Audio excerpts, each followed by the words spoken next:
The Blue Jackets made history at the Shoe on Saturday night, but it wasn't without its dramas because, of course, it wasn't. We're going to talk about the big win, the missed call, and how much we love Elvis Merzlikins on today's Locked On Blue Jackets.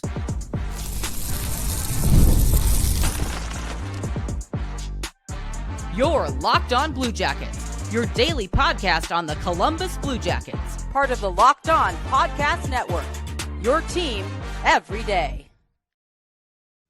Hello and welcome to Locked On Blue Jackets, part of the Locked On Podcast Network, your team every day. I am, as always, your host, Jay Foster, here to give you the good, the bad, and the ugly about your favorite team and mine, the Columbus Blue Jackets. Before we get things started, I want to thank everyone for making this your first listen of the day every single day. Locked On Blue Jackets is free and available on all podcast platforms and over on YouTube. Now, this will not be the only episode that I do about the outdoor game. I wanted to talk about the game itself, and then I also wanted to talk about the experience of the day, because honestly, it friggin' rules. So that's going to be coming a little bit later on, but today I want to talk about like the actual meat of the game itself. What was good, what was bad. We're going to talk about that missed call at the end that led to just Danforth's goal, and I want to talk about Elvis stepping up big on a big stage. And I guess let's start off with just kind of some basic breakdown of the game, which is that the Blue Jackets had no business winning this game.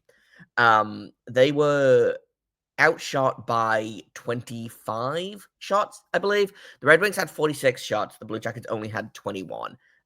It was a really, really one-sided affair, very different to the game that was played in Detroit on Thursday.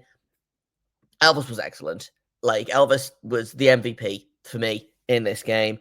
Again, we'll talk about him in a little bit, but like, the Red Wings were a much better team in this game, and I think they attacked the game well. Obviously, they were mad about losing on Thursday night, as they probably should have been, but the Blue Jackets were the better team on Thursday night. The Red Wings were the better team, not last night, Saturday night. I just got back, so I don't know what day anything is ever, but the Red Wings adjusted. They lost heavily on Thursday in Detroit. They adjusted, they adapted their game plan, and I think for large parts of that game, they were the better team. Like, again, the shot advantage is everything went Detroit's way, but like, especially even in the third period, like they were down 3-1 at the end of the second. Come into the third period, they put 21 shots on Elvis to the Blue Jackets 8, and they get 2 goals from it. They get a goal from Patrick Kane not long into the period, and then under 5 minutes to go, Alex DeBrincat ties the game, and me and everyone else there is thinking, no, I don't want overtime. Please, it's too cold. It's 17 degrees and I've been outside for several hours. Please let me go to the warm inside of the car and then to get chicken tenders. But just Danforth said, actually, I'm cold. I want the game to be over.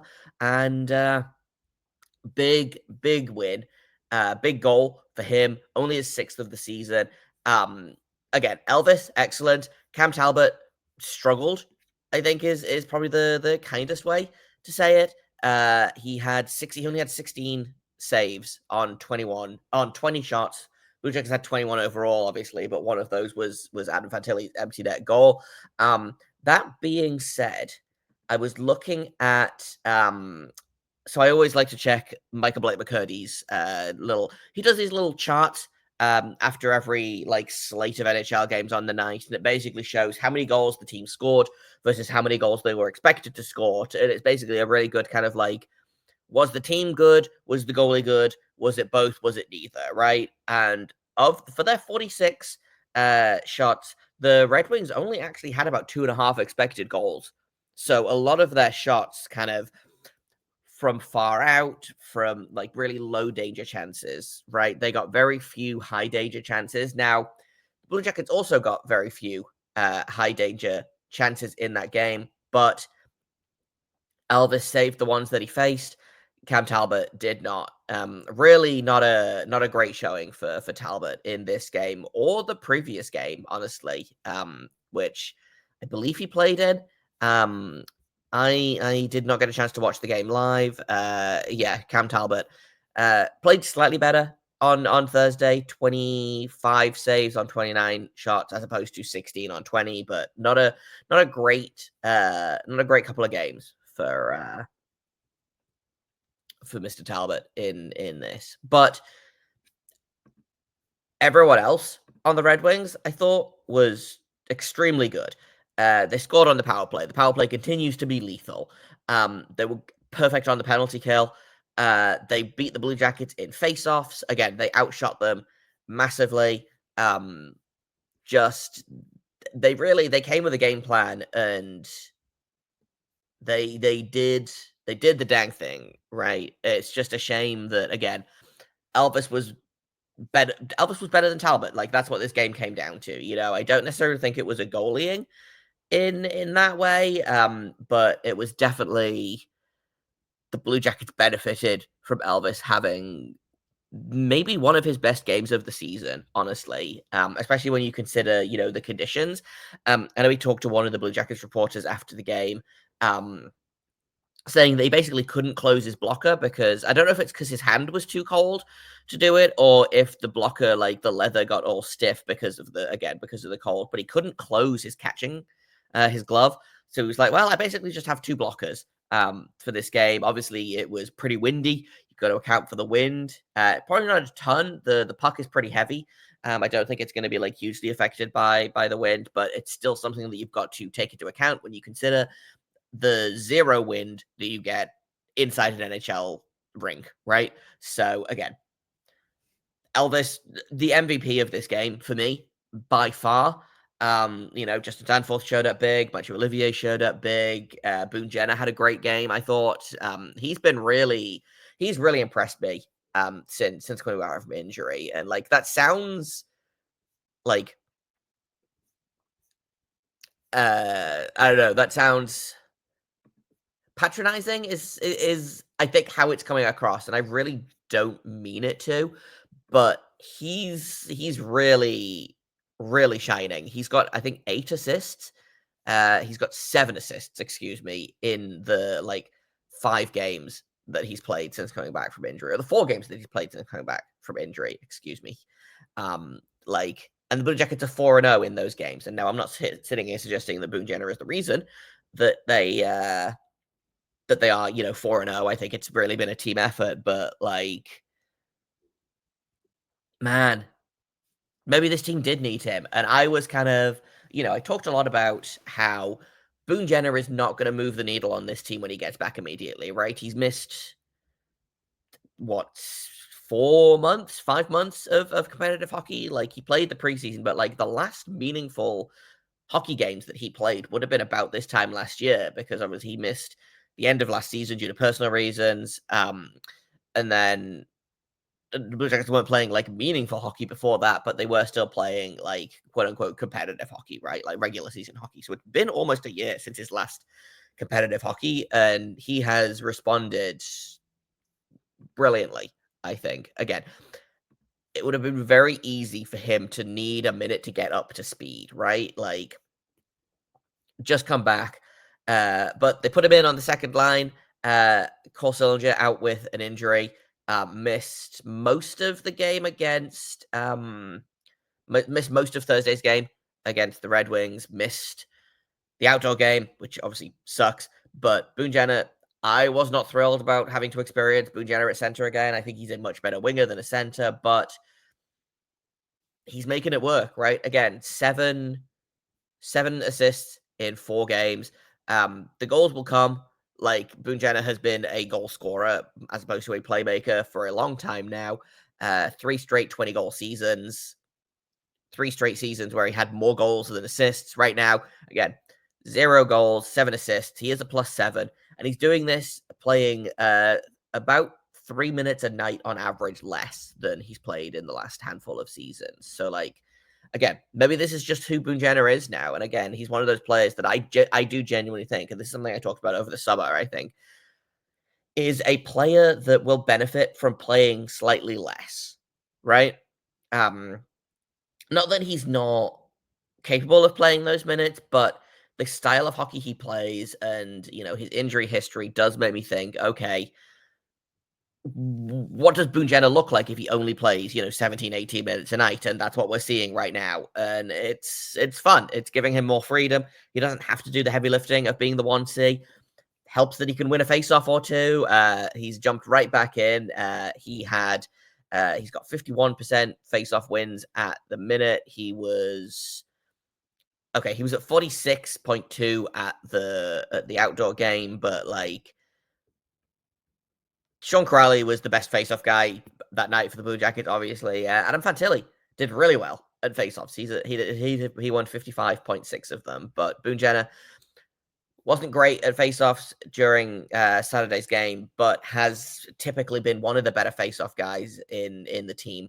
The last time, actually, in a season that he had a below 50% face-off rate was the 2014-15 season, which was his second season. Since then, he's been 50% or better. So, again, that's kind of a huge thing to have him back, and I think that's where some of the struggles on the power play and the PK have been coming from, is you want to start special teams with possession, right? If you're killing a penalty, you want to start with the puck so you can just welly it out of the zone.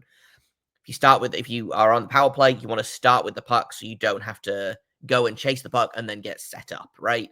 Sean Crowley is great on the penalty kill. Sean Crowley's not a power play guy. So getting Boone Jenner back, even just to take power play face-offs, I think is going to be a big boost to this team. But I haven't really had a chance to talk about him much since he's returned, but I have been thoroughly impressed by Boone Jenner since coming back, and hopefully he keeps it up, because I think that we talk a lot about what's this team going to add at the deadline. Adding a guy like Boone Jenner is not a terrible ad, right?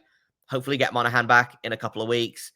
Sounds like we might be getting Igor Chinikov back tomorrow, which will be really exciting. I don't know how likely that is, but he's taking regular line rushes. He is up on that second line. The second line for practice today was Chinikov, Jenner, Johnson, which I don't hate.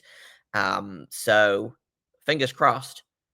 Again, the Blue Jackets continue to get healthy, and the deadline approaches, and everything's looking up for the Blue Jackets.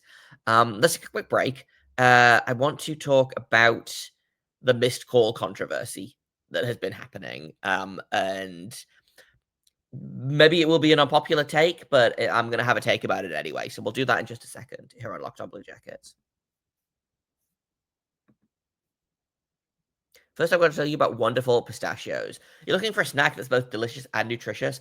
Crack into a good source of protein with Wonderful Pistachios. Wonderful Pistachios are one of the highest protein nuts. Each 1 ounce serving has 6 grams of protein, giving you over 10% of your daily value. Plus, they're packed with fiber and better for you unsaturated fats to help keep you feeling fuller for longer. I picked them up at the airport yesterday when I got to JFK for my 1,000,000-hour layover. Grabbed a bag of Wonderful Pistachios. They have these no shells varieties, which means you don't have to sit there and open every single one. You can just be like me, be a gremlin, and eat them by the handful, which is my favorite way to eat pistachios. So shout out to Wonderful Pistachios for actually doing that for me. And again, they sell them in the shell, but I love the no shell variety. It just makes my snacking experience so much more efficient. Get snacking and get cracking with the snack that packs a protein punch. Visit wonderfulpistachios.com to learn more.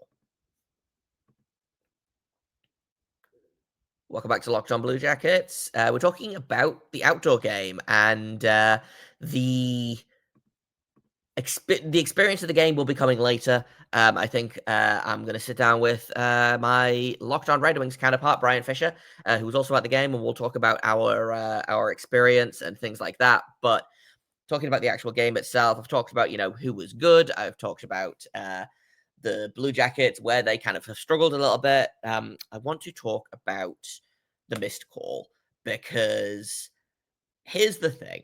That absolutely was a high stick. It absolutely should have been called. However, it wasn't. And I kind of come down on the side of like, yeah, that should have been a penalty. It absolutely should have been a penalty. How many times this season have missed calls been done to the Blue Jackets, right? Or how many times have they been penalized for phantom calls, right? And I'm not saying that this is a Blue Jacket specific thing. Like, you can't sit here and tell me that the Detroit Red Wings have never ever scored a game-winning goal immediately after a missed penalty call. And like, yes, this one was pretty egregious. Like, I'm seeing a lot of people who are saying that this is the worst missed call that's ever happened, and like, it was pretty egregious. Like, I think it probably helped that there was 2 Red Wings in there. And I do think that there was some confusion with the sticks, and I wonder if I don't remember who the other Red Wing was, but I think he got his stick underneath Danforth, and then Danforth obviously lifted his stick, and then that smacked Edmondson in the face. But like, I get the confusion, but I don't think it's reviewable. I think what they talked about it on the broadcast, I believe, actually, of like, there has to be a visible injury on the play for them to then go back and say, oh, okay, actually, no, this was a penalty, right? You can't just be like, oh, well, we missed the call, we'll watch it on the replay, and we'll call it a penalty. Like, I don't think you can review just a regular missed call, even if it does lead to a goal, unless, like, hitting the puck with a high stick, goalie interference, like, those, as far as I'm aware, are the only 2 things that you could really review for. And offsides, obviously, but like, those are the only things. Like, you can't be like, well, our guy was tripped and then they scored a goal immediately after, right? Like, the Dallas game, the first Dallas game of the season, where Fabro got elbowed in the head, missed call. Stars scored basically immediately after it, right? Like, it happens both ways. Like, the Blue Jackets have benefited from this. They benefited from it massively on Saturday night. They've also been victims of it. The Red Wings were victims of it on Saturday night. It sucks that it was the game-winning goal. It sucks that it was with like 3 minutes left in regulation. Like, I do feel for Red Wings fans. Like, if it happened the other way, I would be furious. I would be livid. But it has happened to the Blue Jackets before. Sucks that it happened on a big stage. And on the flip side, I do also kind of feel like y'all had 46 shots on goal. You should have scored on one of the other 43 that you didn't. Like, it happens.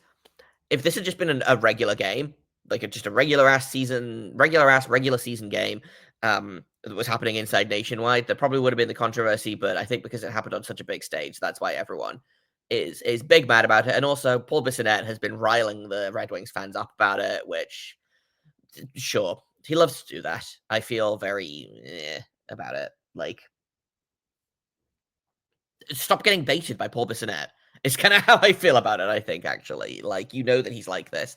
Why are you surprised? Stop giving him engagement.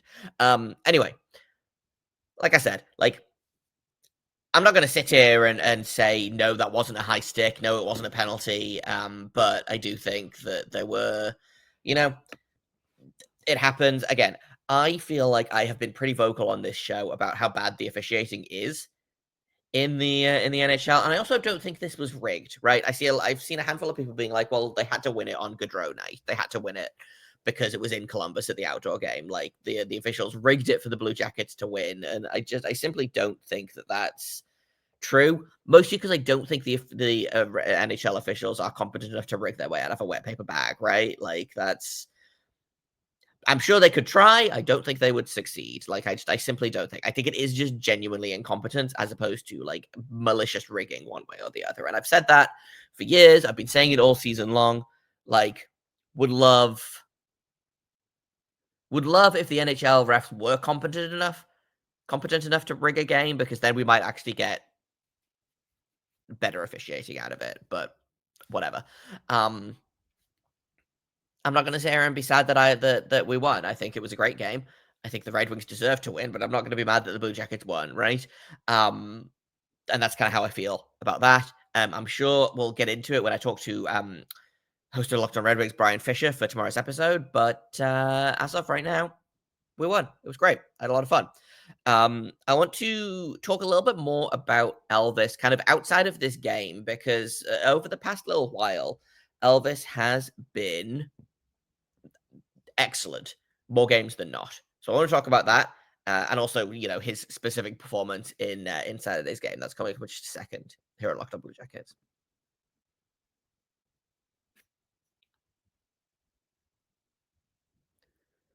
Welcome back to Locked On Blue Jackets. I want to talk about Elvis Merzlikins. I know this is a surprise to exactly no one, but he was great. First star of the game. And again, his numbers are still kind of average, middling. He's got an 897 save percentage even after that performance, the 43 save effort on Saturday night. That is above league average, but only just. And again, he's really. They started the season weak in goaltending, right?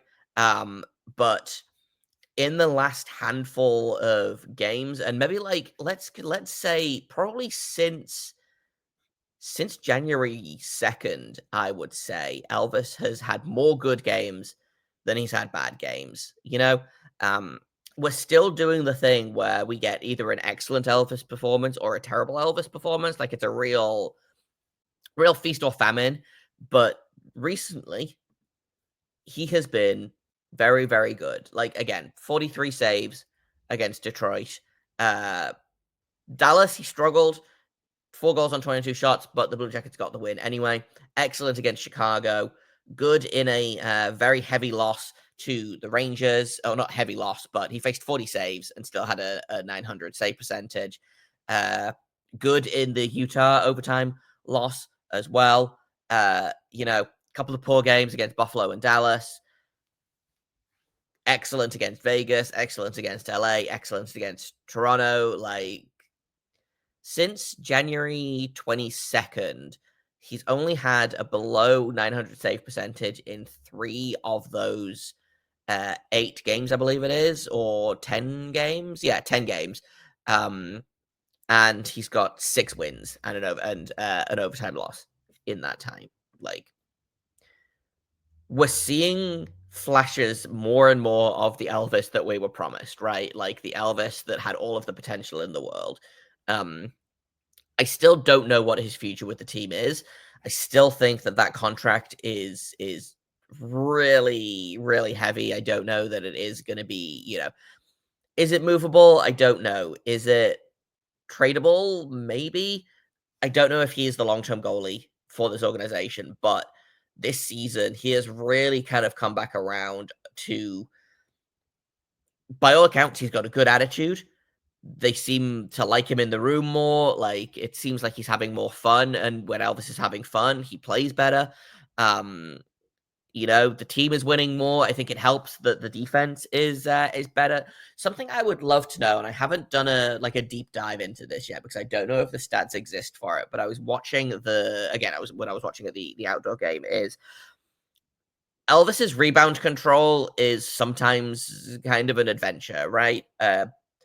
We see that a lot kind of previous seasons, but this season what we're seeing is if he does spill a rebound, a Blue Jacket is there. We're not seeing the rebound pop straight to a Red Wing or whoever, or straight into empty space where it can be skated on by anyone. Like, a Blue Jacket is there to collect the rebound and get rid of it, right? Sometimes they have adventures, sometimes they struggle to leave their own zone, but typically speaking, and this might be recency bias on my part, but I feel like the defense has been much more active in terms of responding to Elvis's rebounds, which is important because it's very, very rare that, not necessarily with Elvis, but with NHL goalies in general, you're not going to beat them on the first shot. I feel like, 7 or 8 times out of 10, you have to go for the rebound, or, you have to take away their eyes, or, stupid passes that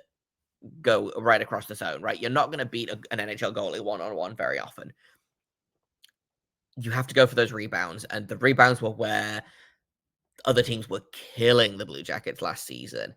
So this season, I don't know whether it's that Elvis has done something with his rebound control, whether he's, bouncing the pucks to different places, or whether the defense is just better at reading his rebounds and B, responding to those rebounds. But I feel like the goalie and the defenseman are working together this season, where last season specifically, it really felt like they were working against each other, right? It felt like the goalie was doing one thing, the defense were doing another thing, and 9 times out of 10, that ends up in the back of the net, right? Feels like Elvis is working with his defenseman this season, and that's not to say that he wasn't working with them like actively last season, but there was clearly some kind of disconnect, whether that was Pascal Vincent's systems, whether it was just the fact that the team was miserable. Elvis's confidence was, at an all-time low, et cetera, et cetera. Something was different this season, and I think, again, I don't want to give all of the credit to Dean Everson, but I think he deserves a lot of credit, but I think the players also deserve credit for figuring it out and bouncing back, right? So, again, I was not expecting Elvis to thrive under Everson's system, necessarily, but he is, and it's been pretty fun. So, like I said in my little, I always forget which side it's on, my little box of summary things up here. Take it out, Elvis.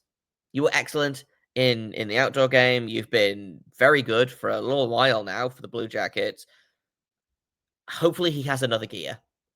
I still worry about his durability, especially playoffs are tough on goalies. Playoffs are tough on everyone, and the Blue Jackets have a really tough schedule for the rest of the season. Like, that's something we'll talk about later this week, but don't get any easier from here.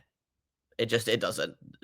Almost all of the games that the Blue Jackets have left are against playoff teams or teams within, 5 or 6 points of a playoff spot. That might have changed since since things got shuffled around over the weekend, but we'll see.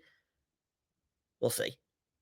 What is fun is the New Jersey Devils lost in regulation last night, so the Blue Jackets, I believe, have 2 games in hand on the Red Wings and are 4 points behind them.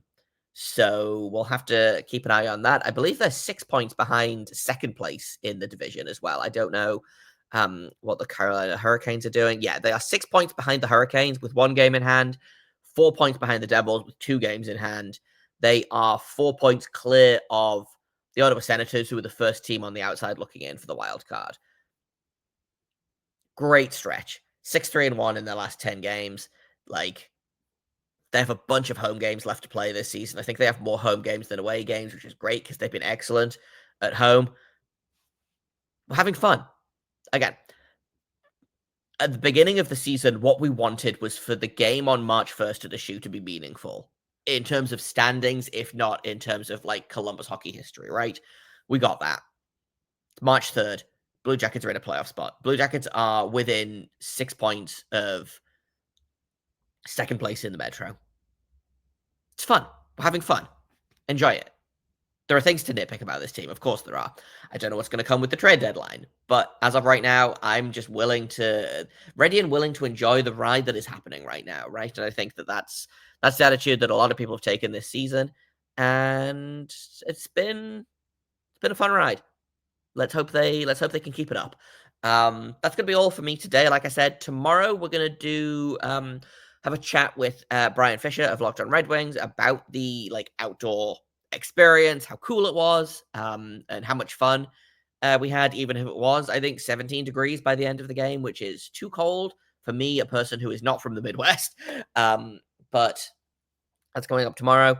I've been Jay Foster. You can find me on Twitter at _Jacob Foster, JAKOBFORSTER. You can find the show at LO_Blue Jacket. If you have comments, questions, criticisms, you can email me at lockedonbluejackets@gmail.com. Thank you for listening. And until tomorrow, make sure you stay locked on.